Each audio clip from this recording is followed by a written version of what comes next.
আপনি একটু এদিকে চলে আসুন। নে স্যারটা ধর।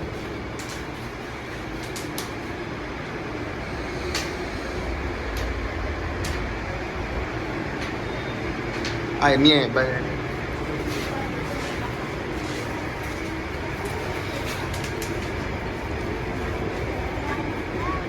একটু একটু একটু ইয়ে করো।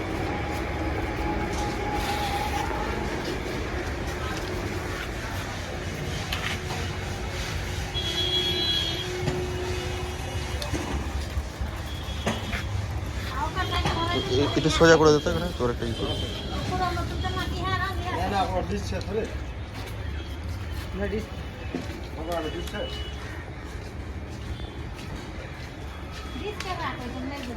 ডিক্স এইটাকে বলে যে এটাকে ডিক্স বলে। চ সামনে চ বেল দানা লাগাতে হবে।